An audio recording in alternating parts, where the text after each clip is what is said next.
Okay, good color. Managing default permission and file access bar. Time di kada umatingin special permission ajangu biobya chimane.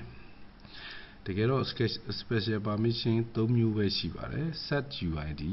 set GID နဲ့ sticky ဖြစ်ပါတယ် set UID ဆိုတာကတော့ UID ဆိုမှတော့ user ID ပေါ့ set user ID ဆိုတာကတော့တကယ်တော့ owner အတွက်ပေးရတဲ့ permission တစ်မျိုးဖြစ်ပါတယ် set GID ကတော့ group အတွက်ပေးရတဲ့ permission တစ်မျိုးဖြစ်ပါတယ် sticky ကတော့ others အတွက်ပေးရတဲ့ permission ဖြစ်ပါတယ်နော် rewrite h2 rewrite h2 rewrite h2 h2 နေရာဒီမှာပေးရမယ့်အရာတွေဖြစ်ပါတယ်သင်္ကေတကတော့အဖြစ် set UID အတွက် as set GID လည်း as ပဲ sticky အတွက် t ပါနော်set UID နဲ့ set GID က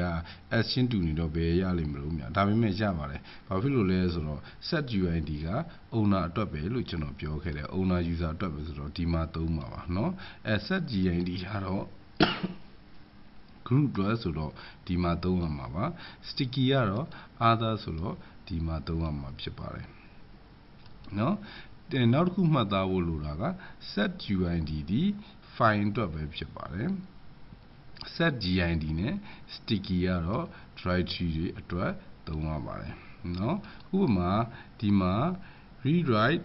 dash ရှိတဲ့ file တစ်ခုကိုကျွန်တော်တို့က special permission ဖြစ်တဲ့ s ထည့်ခြင်းလဲဆိုရင် s ဒီမှာ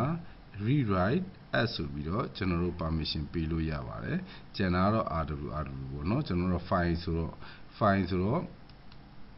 ကျွန်တော်တို့ UID ပဲပေးလို့ရမယ် s ထည့်ထားပါတယ်ကဲတကယ်တော့ directory ဆိုရင်တော့အနောက်က set GID နဲ့ sticky ကိုပေးလို့ရပါတယ် set GID ဒီ group အတွက်ဆိုတော့ဒီမှာ set s ထည့်ထားပါတယ်ပြီးတော့ sticky ဒီ other အတွက်ဆိုတော့ဒီမှာထည့်လို့ရပါတယ်เนาะဒါက file ကိုပေးတဲ့နည်းပါ file ကို set UID ပေးခြင်း file ဖြစ်ရမယ် file ကို SUID ပေးတဲ့နည်းပါ set UID ပေးတဲ့နည်းပါဒါကတော့ directory တွေကို set GID နဲ့ sticky ပေးတဲ့နည်းပါဟုတ်ပါပြီတကယ်မို့ तू က special permission နေရာတကယ်တော့ထည့်စရာနေရာမရှိဘူးဗျနေရာပြီးတော့ तू H2 နေရာတွေမှာလိုက်ထည့်ရမယ်တကယ်မို့ H2 ကြီးရှိနေတယ်ဆိုရင်ရောဘယ်လိုလုပ်မလဲအဲ့တော့ H2 ကြီးရှိနေ H2 ကို तू ဖြတ်လိုက်တာမဟုတ်ဘူး H2 ကို S ကဖုံးသွားလို့ H2 ကိုမမြင်ရတာလို့မှတ်ရမယ်ဒါပေမဲ့အခရာအနေနဲ့ S ထည့်တယ်ဆိုပေမဲ့ခုနကလို UID ကို S ထည့်ပေမဲ့ S ကအကြီးမဟုတ်တော့ဘူးအသေးဖြစ်သွားတယ်ဒါဆို H2 ပါရှိနေတယ်လို့မှတ်ယူရမှာဖြစ်ပါတယ်နော် H2 ပါရှိနေတယ်လို့မှတ်ယူရမှာဖြစ်ပါတယ်ကဲနောက်တစ်ခုဒါက file အတွက်ပေါ့နော်ကဲဒီမှာ directory အတွက်ဆိုရင် set GID နဲ့ sticky ပေးခြင်းနဲ့ဆိုရင် s နဲ့ d နဲ့ထည့်ပါတယ် h2 ရှိနေတဲ့အတွက် h2 ကိုဖုံးသွားပြီးတော့ထည့်တာဖြစ်ပါတယ်အဲ့ဒီသင်္ကေတကိုအသေးနဲ့ပြရပါတယ် s နဲ့ d နဲ့ဆိုပြီးတော့သုံးပါတယ်ဟုတ်ပြီကဲဒီ set UID set GID တွေ sticky တွေကဘာတွေလဲဆိုတာကြည့်အောင်အရင်ဥဆုံး set UID ကိုကျွန်တော်ပြပါမယ်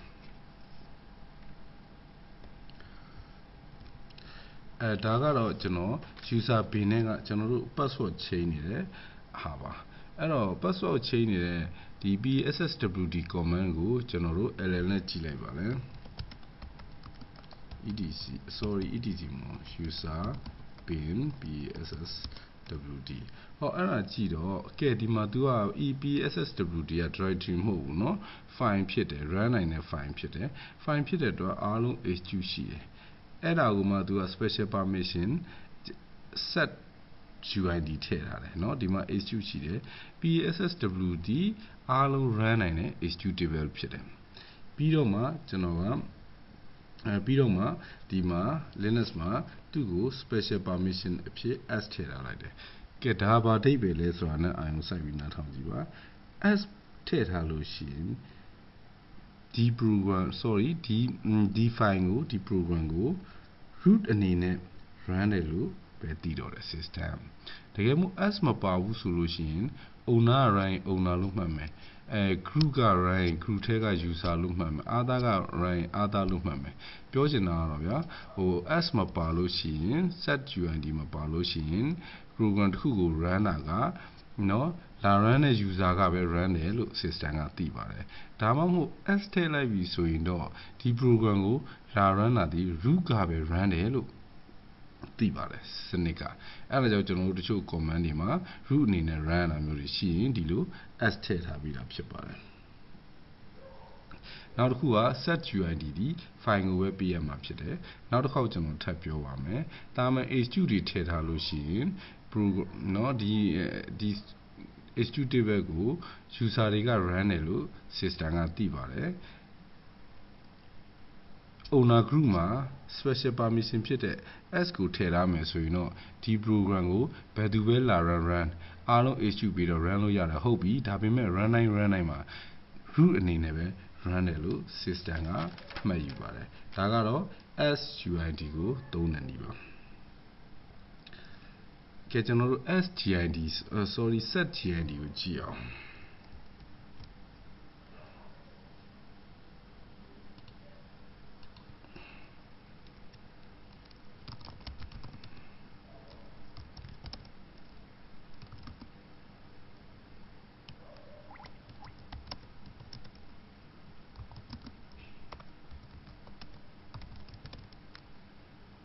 အဲ့တော့ကျွန်တော်တို့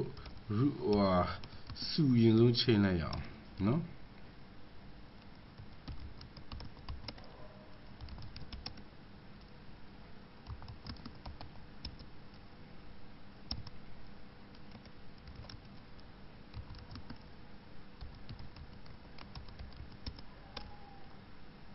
အဲ့မှာကျွန်တော်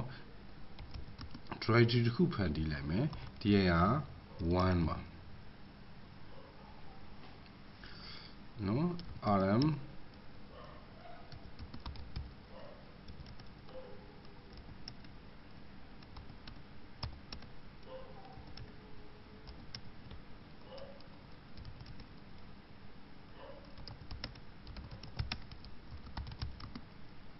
ဒီက1ကိုဖန်တီးလိုက်မယ်နော်ပြီးတော့ကျွန်တော်ပြန်ထွက်လိုက်မယ်ဥပမာဆိုရင် eval ပေါ့နော်ဟုတ်အခု ln နဲ့ပြန်ကြည့်ရင်ကျွန်တော် root နဲ့ဖန်တီးထားတဲ့ dir1 ကိုတွေ့ရမှာဖြစ်ပါတယ် directory ထဲအားလုံးဝင်လို့ရတယ် h2 ဆိုတဲ့အတိတ်ပဲပေါ့အဲ့တော့ directory ထဲဝင်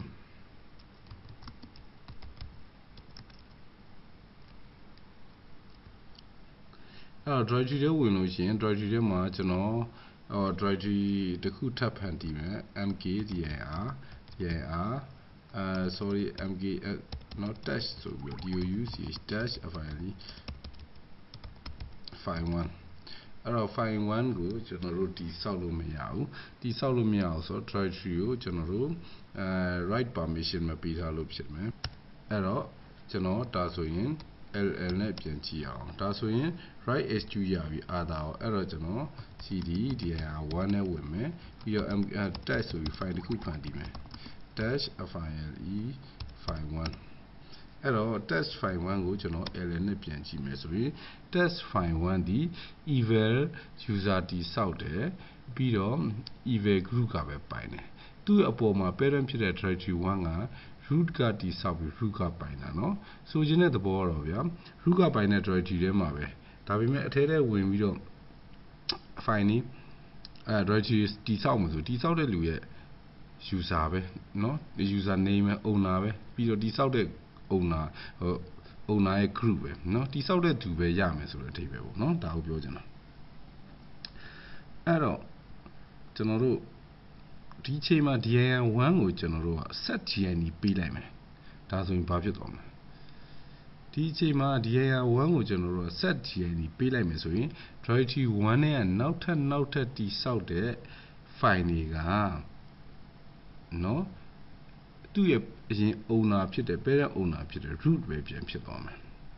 နော်အခုကျွန်တော် eval နဲ့ထည့်လို့ group က eval ပဲဖြစ်နေတယ် user name ကတော့ထားပါတော့ဗျာပထမ eval ဒုတိယ eval ဒီ group ကိုပြောတာနော် အခုပြောနေတာဒီ group ကိုပြောနေတာ dir1 ဒီ root group ကပိုင်းနေdir1 နဲ့က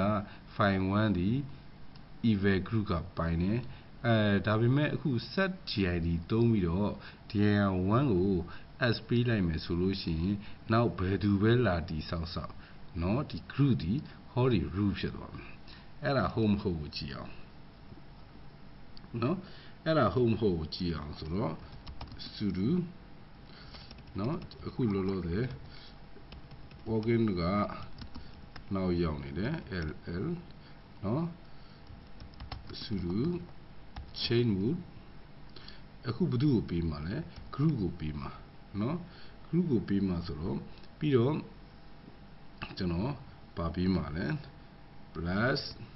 ကျွန်တော် s ပေးမှာဗျာเนาะ special permission gid အတွက်ကျွန်တော် group ကိုပေးမှာဖြစ်တယ်ဘယ်သူကိုပေးမှာ dir1 ကိုပေးမှာเนาะ ll နဲ့ကြည့်လိုက်မယ်ဆိုရင် r s ဖြစ်နေပြီတူလားเนาะ group အတွက်เนาะအဲ့တော့ခါကျတော့ကျွန်တော်ကြည့်အောင် cd dir1 เนาะအဲ့မှာ file 1တစ်ခုရှိတယ်ပထမတည်ဆောက်တာကျွန်တော် eval အနေနဲ့အခုလည်း eval အနေနဲ့ file 2ကိုထပ်နောက်တစ်ခါတည်ဆောက်ကြည့်အောင် dash file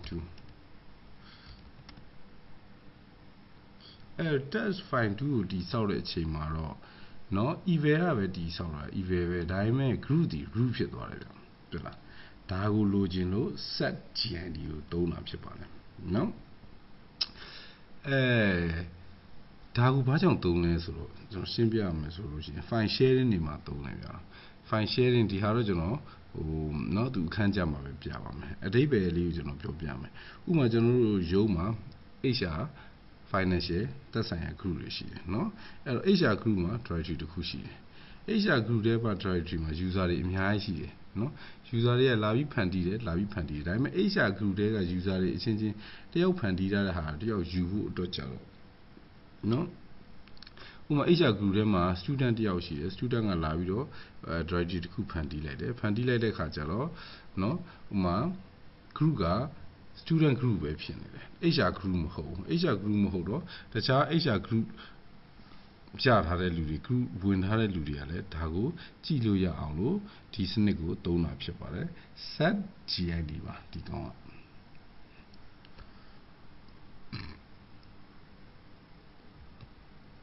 တကယ်မို့ပြောကြတယ်ခုကြံတော့လို့တကယ်မို့ဒီလိုမချိန်ဘူးဆိုရင်ဘယ်လိုချိန်ရမလဲနောက်မှအသစ်ရောက်လာဒါဒီအခုကျွန်တော်တို့ set gid ထားပြီးတဲ့နောက်ပိုင်းတိဆောက်တဲ့ဟာတွေကအကုန်လုံး group တွေက root တွေပဲဖြစ်နေမှာเนาะဘယ်သူပဲတိဆောက် user တော့ user ပေါ့တကယ်မို့ဒီနည်းကိုမသုံးဘူးဆိုလို့ရှိရင်တော့ပြီးမှအားလုံးကို ch เนาะ chain group ဆိုပြီးတော့เนาะဘယ် group ကိုချိန်မှာလဲ root ကိုချိန်မှာပြီးလို့ရှိရင်အားလုံးပေါ့နော်အားလုံးဆိုပြီးတော့ဒါမျိုးလုပ်နေရမှာပေါ့နော်အဲ့တော့ဒါမျိုးလုပ်เสียမလို့ set gid ကိုသုံးလိုက်တာဖြစ်ပါတယ်